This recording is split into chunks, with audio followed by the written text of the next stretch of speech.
Yeah, holy, what's good, everybody? It's your boy Roman Puss here with some more gameplay. Now, some specific fans have been asking heavily for a little bit of Kanjuro gameplay. Homeboy, whatever, Kurozumi, whatever the thing is. Yeah, Kurozumi, Kanjuro, whatever his nuts is. This is the metal set we're going to be running. HP, attack, normally what you're going to want on most runners. This is the set. You got the Dressrosa Law, Runner Dolphy Metal, as well as the Bugster. It gives you a good amount of traits. It gives you the full skill 2. You have the 7 Warlords of the Sea. Your skill 1, you're kind of missing the Dressrosa on the Buggy, but that's alright. You have 14% cooldown on your skill 1 as well, but you get a lot of cap speed from this set. It's actually very good, and I believe the Buggy one gives you skill 2 13% when you get that stuff. So here's your skill 2. Your skill 1 is sorry, let me speak. Long range charge attack. You kind of jump up and then you like fly forward with your little crane thing. Does a thing, reduces your speed 21 seconds. Very short. It's very nice. You acquire speed debuff. Like, it allows you to hit them and then run and kind of go along and stuff. Now, in cloud, this thing's actually so annoying and it lasts for like ever, and you get a chance to stun. Basically, you make a big cloud, you put it on top of the treasures that the defender's sitting on, and then you just rain down little prickly stuff that like does damage and just kind of does stuff over time. So it's actually pretty good. I'll be honest, Kanjuro, like when I first like talked about him and like was running through him, he's actually kind of deceivingly, if you don't know what he does, he's very deceiving and can actually kind of bamboozle you on it. So it's kind of obnoxious. This ability is actually disgusting. It lasts a very long time, and I don't know about that. Anyways, when attacking Kozuki clan, you get increased damage. This is kind of very limited. It's like whatever, you get attack boosted by 10 for 10 seconds. That's like not that great. When you're in a specific trait area, you capture speed, you get the 50%. When you're in a specified trait area, boost capture speed by 50%, increase the treasure gauge amount. When you capture the treasure, that's fine, that's great, that's whatever. When your HP is more than 70%, reduce damage speed by 20, that's great. When skill 1 cannot when using skill 1, speed boosted by 20% for 10 seconds, allow you to run around. I don't know, he is a step up, so keep that in mind. And when you are an ally in a trait area, increase damage dealt by 20% and knock charge rate down to a down effect. This is your skill 2. Keep that in mind. And then when you capture treasure, recover HP by 20%. It's also pretty thick, pretty good. Here's let's get our red head fiend and dive into some gameplay. Alright. And here's the support. We're gonna be running 158% green support. We got ourselves Runner, Straw Hats, Paramecia, Captain, and a little bit of Grand Line as well to help with the little rodents a little bit as well. Let's dive into some gameplay. Alright, ladies and gentlemen, here we are. Kurozumi Kanjuro. I actually do kind of want to level up this dude. He looks like a big like red poop ball now that I think about it. Like, you can use that skill for mobility. You get the speed buff, which could actually kill you when you're fighting Roger, so watch out for that. Be a little wise and then use that. I'm gonna be honest, that was a little risky and a little frisky for my liking. Oh my god, you look. Now whip my head back and forth. I whip my head, now whip it. Whip it real good. I'm be honest. Okay, well, I didn't even realize that he does that when he uses that ability, but that is fantastic. Now I actually need to max this dude out, because homeboy just be whipping him back and forth. Alright, so the homeboy, Green Runner, look at what we're dealing with. There's a lot of blue meta in the current day and age. They're actually somehow shifting it towards a green meta, because we get Marco, and we do have Prospero. Now, reasons why you would use Marco's probably going to be a better runner than Kanjuro in most circumstances, but I'm gonna be honest, Kanjuro can come in handy and come in clutch a little bit here and there. Look at how short your cooldowns actually are. It's kind of disgusting. You just can kind of spam your stuff. Wow, he didn't actually clip him barely. That's actually disgusting. That's kind of unfortunate. It is what it is. Use your stuff. You be annoying. You're kind of just obnoxious. I'm gonna be honest, you're probably a little bit less annoying than like a Brook or a Marco. They are bounty fest, so they do have that innate advantage. But what Kanjuro has is the fact that he's kind of easier to max out, so you'll be able to use him. But he also can kind of do things and be just as obnoxious if you just run around and do stuff like this. Now your heals kind of a little struggling only when you take flags, and let's be honest, sometimes most games, like if you're against a Kaido, it's not gonna be the easiest to take a flag. I think doing your little whip your hair back and forth on top of a flag, you do get your increased like cap stuff. Look, there's a chance to stun. Boom! I hate this ability for that reason. Now we're about to get 5-0. Hopefully that doesn't happen. That'd be truly unfortunate if it does. Let's see if we can stop the Roger here, ladies and gentlemen. Oh, we put a stop, and he goes running like a little wimp. Now, look at that movement speed. It's actually such a short cooldown. You could actually use it just to run around and zoom and skibidi bop bop boom all the way across the map. Remember, it does slow enemies if you do hit them with that skill 1, so that's kind of nutty and disgusting. So all you can use this, and you can use that skill 2 to actually stall and help protect flags if you need to. Now, the reason we keep using it to take this is because it gives you the cap speed, so you want to use that when you're in a specified trait area, and it'll also kind of just help you defend this. And remember, it does last about 20 seconds, which is disgusting. So it's going to be there for like quite a while. So it actually will stop enemies as you're kind of doing it, and it kind of just like protects the area for a little bit of time after you walk away from it. Look at that. Your skill 2 is already almost up in the time that you went through a bubble on Sabaody Archipelago. So that's a little disgusting. IMO. Look at, we're just zooming around, capping flags left and right, and we whip our hair back and forth. Take your flag. I'm gonna be honest, that part is kind of a little annoying when it comes to that, but it is what it is. Your basic attacks actually seem very nice with your range in terms of that.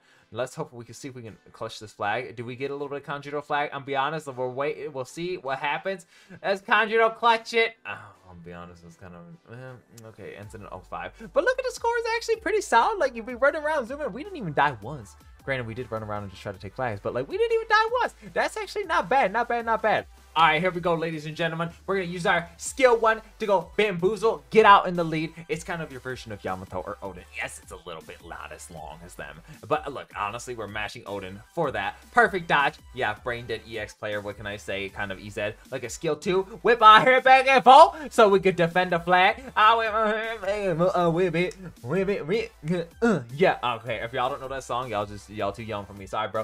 All right, let's whip out. We're gonna get at this flag so we can hopefully not die to the incineration station, ideally, but we'll see if that actually happens. We'll see if the Kainu finna come stop us. Kaido kind of just chilling. If you're a Kaido player and you sit there and let runners just take the flags, I'm gonna be honest, you're doing your job a little bit wrong, but that's okay. Kanjuro whipping, whopping, bamboozling. If there's no way this Kainu gets hit by that. Oh my god, and he does. Okay, these are some interesting level players we're dealing with here. See if we can get the heal. Oh, Stanky Frank comes and denies us. Wonderful.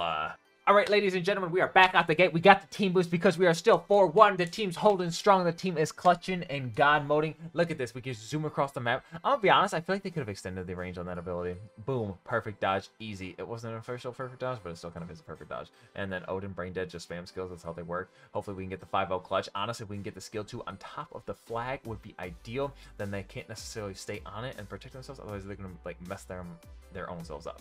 So hopefully we get a chance to get on the flag without dying to a Kainu. Otherwise, we can use our skill 2 to protect the flag as well. I'm gonna be honest, dude, he's actually decently better than I think I thought. Most people just hate him because of what he is and in the anime, so it is what it is. Honestly, the restriction, I would have already blown my skill 2 in terms of like trying to use it and protect certain things. So it is what it is. That's fine. Oh my god, iPhone. Wow, that's an awful long time on our phone. Let's not be using that. Come on now. Oh my god, we want the Aka Inu. Holy moly. Okay, we died ourselves, but look at the Odin just running. Oh, is that Odin throwing the game over there? Alright, I'm gonna be honest, I think this game is heavily in our favor now because I believe there is an Odin Nitoryu who's not in so favor of the winning on the enemy team. So it looks a little bit suspect if you ask me. But maybe we can end with a 5-0 just to give ourselves a little extra bonus points. Maybe there's a hacker on the team too. Honestly, I can't really tell. The hackers is actually so sly now. I can't even tell if I have a hacker on my team. So if you see me helping a hacker, don't call me out because I probably just ain't even paying attention. But oh my god, these Aka Inus, yeah. Later, nerd. COVID. Oh my god, good, dude. Honestly, just playing a kind of, you deserve to lose. I'll be real here. It's just, oh, skill 2. Oh my god, actually not bad score. Not bad score. A little 5.6k on Kanjuro. Now, he does seem a little bit struggling in certain manners, but like overall, I'd say he's a solid like 5 or 6 out of 10. Maybe even a 7. More like a 6. I don't go with a 6 out of 10. Next game, please. Alright, we got 2 thick AF Kaidos on the enemy team, a little bit of Aka Inu, and a little bit of Runner Latudo. So, this will be fascinating, I'm gonna be honest. We'll see what happens here. Honestly, look at the movement speed buff actually kind of makes you a little bit more annoying to catch. And look at how fast the skill 1 is actually up. It's all the way just up. Look at this, is gonna be annoying. Now, what sucks about this is it might be able to actually proc the counter like that. So, watch out when you're going against someone who counters, especially a Rayleigh, in that shape and form, because that can actually kind of hurt. But look at, honestly, the repeated damage can be a little bit obnoxious. It doesn't do crazy amounts of damage, but it's still going to be ticking away a little bit by a little bit, and it can be very obnoxious for people to deal with, and people just don't fight Kanjuro very often, so hitting your skill 1 is actually not too difficult because they don't know when to dodge. So they'll see it, but usually people either dodge too early, or generally they'll just dodge too early because it's actually a little bit slower than most people expect given normal OPBR level skills and how fast they are actually. So keep an eye out for that. Watch out when you're fighting certain units because their abilities are a little bit slower than expected. Now look at how fast we actually charge this back. Oh my god. The skill 2 rain is just raining Odesu. Now we're gonna whip our hair. We're about to go up to a new flag and we need to move on because I know we ain't gonna sit here and charge the flag as a runner because we got better things to do out here. I'm gonna be honest, getting past those 2 shark Kainus is gonna be a little bit difficult, so watch out. Actually, green unit. Oh, the Ria Kainu is even better. That new one just spawned. God, Just don't kill them, and they just start rebirthing. They repopulate more and more. Oh my god, the perfect dodge, but unofficial perfect dodge. And then boom, heal up the incineration, but you're just still gonna die from the rest of it. Now let's see if we can 5-0. Go for the 5-0, baby. I'm be honest, Kanjuro's very good at getting a lead at the start. For being a step up, this is a pretty good unit, and it's actually kind of whopping. Is he god mode? Nah, but he's good. Seems like the technique that Bandai has been trying to go with these green units is green runner units is that they pretty much want them to run around and stall. I don't think they have any desire for them to be truly combat oriented units. Hence the Marco, the whole Kick Island bro. Oh, Robbie's good at just taking flags and knocking you back and stalling you in that shape and form. And Kanjuro just sits here, and as long as his rain can sit here and keep stopping you from taking an actual flag. So in that manner too. Now the little ink cloud is actually pretty cool. I was kind of hoping he'd have a little bit more fun abilities, but I was kind of hoping he'd have actually like his cartoony bad drawings, but I don't think we get that Kanjuro. Honestly, the good one probably makes more sense, but it is what it is. We're about to have skill 2, so we can protect the flag. Honestly, this is actually a great spell for getting rid of Akaino's invincibility too, so that way you can just kind of sit and chill and be vibes. And oh my god, we have a 6k score. Holy quacker moly. 7k score Kanjuro. Nani? Te freak? Okay, that's a Kanjuro MVP. That's a little crazy, holy, if you ask me. Alright, wow. That's our Kanjuro gameplay, everybody. Alright, ladies and gentlemen, that is our Kanjuro gameplay. He is obviously a very decent runner, I'm gonna be honest. Is he going to be blowing away the competition? Probably not. But overall, I think he's a pretty solid unit. It's like a 6 out of 10. You can definitely get some good wins with him, and once you get him maxed out and stuff, he'll be easier to max. His support's probably not the greatest, but overall, I think he can definitely compete. I will probably want to max him myself because he actually kind of looks pretty fun. So I will be working on that eventually in due time. But right now, there's a lot of other green runners that we have going and stuff. So he does have tough competition. That's kind of what his drawback is. I'd probably give him about a 6 out of 10, roughly. Don't be mad at me for you Kanjuro fans. I'm sorry if you think he's better than that. More power to you, and you will probably beat me in a game eventually. So that's all I have for you guys. Let me know what you think of Kanjuro down below. Also check out my Twitch and Discord. I'd appreciate that if y'all follow and join up the Discord. We'll be chilling, having parties in there, and doing all that fun stuff. But that's all I have for you guys. I'm your boy Rome Puss, and I'm gonna be taking off. Yeah, holy peace, beautiful people.